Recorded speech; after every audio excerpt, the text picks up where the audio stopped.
अस्सलामुअलैकुम, welcome back.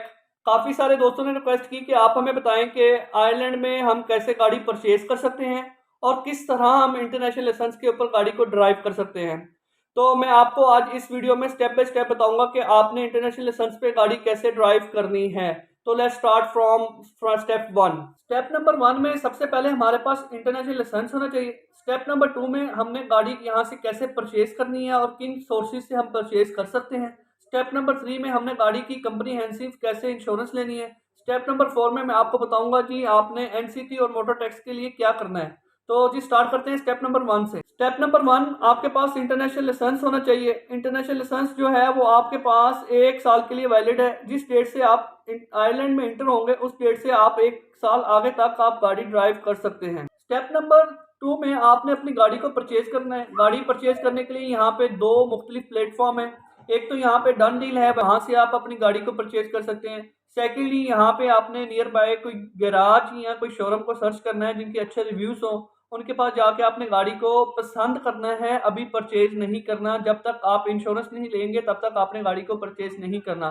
जब आपको गाड़ी पसंद आ जाए तो पसंद करने के बाद आपने अब उस गाड़ी का रेज नंबर लेना है। रेज नंबर लेने के बाद आपने इंश्योरेंस कंपनी से रब्ता करना है। आपने अपनी गाड़ी की कंप्रीहेंसिव इंश्योरेंस लेनी है।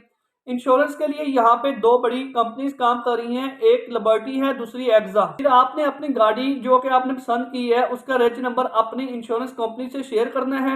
इंश्योरेंस कंपनी आपसे कुछ मालूमात लेगी, उन मालूमात में कुछ वो आपसे सवालात भी पूछेगी। उनमें से एक सवाल बड़ा ही टिपिकल है, उसका आपने आंसर जरूर करना है। वो आपसे पूछेंगे कि जी आपके पास नो क्लेम बोनस है, तो आपने उसका जवाब ये देना है कि आपने हमारे कंट्री में, एशियन कंट्री में ऐसी कोई भी रूल्स एंड रेगुलेशन नहीं है कि जिसकी बेस पे मैं आपको ये सर्टिफिकेट दे सकूं। उसके बाद वो आपको एक कोटेशन देगा, उसके अंदर वो आपको बताएगा कि आपको कितने में इंश्योरेंस मिल रही है। जो इंश्योरेंस है वो नॉर्मली डिपेंड कर रही होती है आपकी चंद इन चीज़ों पे, जिनमें आपके पास जो लाइसेंस है उसका आपको कितना एक्सपीरियंस हो चुका है, आपका ईयर ऑफ लाइसेंस कितना पुराना है, आपकी एज कितनी है, आपकी गाड़ी का मॉडल क्या है और उसकी कंडीशन क्या है।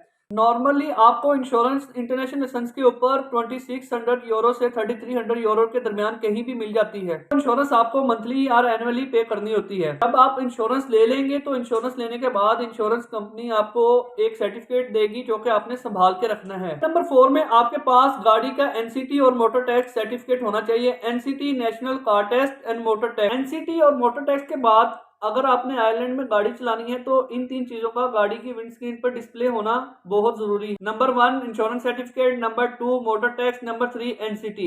ये तीन चीजों का गाड़ी की विंडस्क्रीन पर होना बहुत जरूरी है और फिर इन दो चीजों की वैलिडिटी का होना बहुत जरूरी है।